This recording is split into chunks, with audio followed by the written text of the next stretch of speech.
This is Coffee with God, and I am Father Jose. Let us begin this day with the Word of God and a short reflection.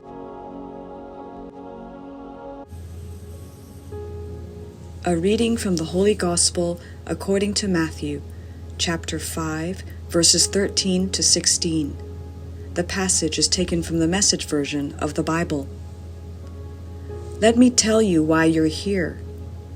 You're here to be salt seasoning that brings out the God flavors of this earth.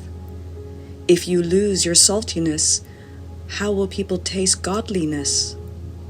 You've lost your usefulness and will end up in the garbage. Here's another way to put it.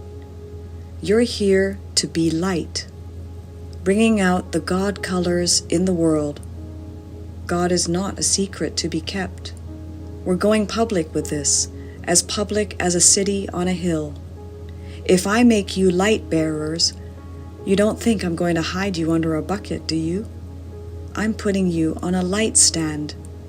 Now that I've put you there on a hilltop, on a light stand, shine. Keep open house.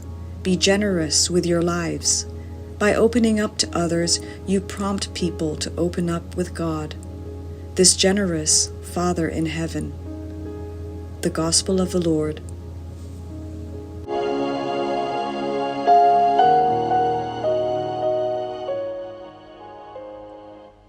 Reflections on the Gospel according to St. Matthew chapter 5, verses 13 to 16.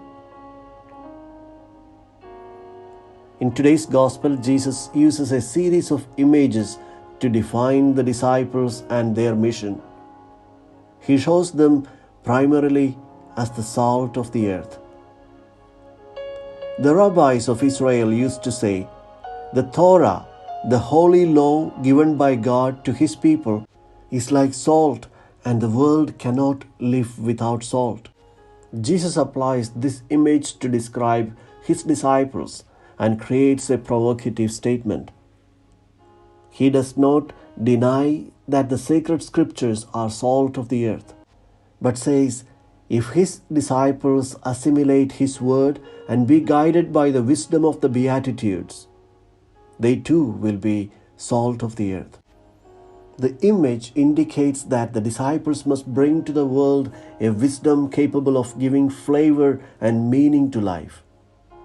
Without the knowledge of the gospel, our lives, joys and sorrows, smiles and tears, celebrations or mourning would be of no meaning.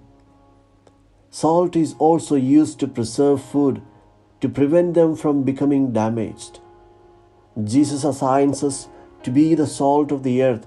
With our presence in the world, we are called upon to prevent corruption, not to allow humanity to be driven by wicked principles to rot and go into decay.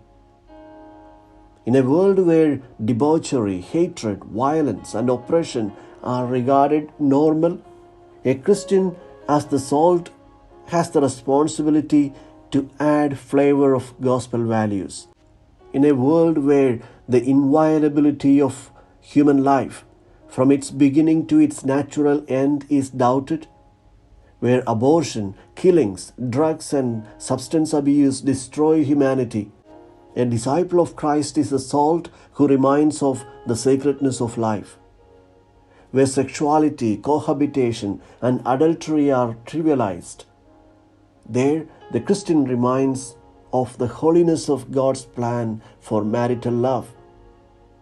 Where one seeks one's own advantage, the disciple is salt that preserves, always reminding everyone of the heroic proposal of Jesus for the gift of self.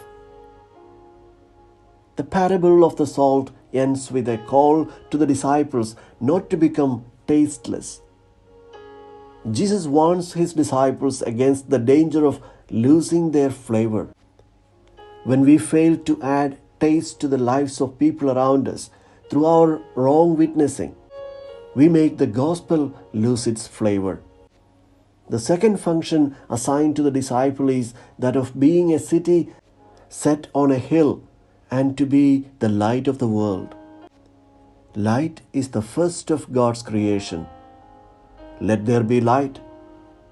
Calling his disciples light of the world, Jesus declares that the mission entrusted by God to Israel was now destined to continue through the disciples of Jesus.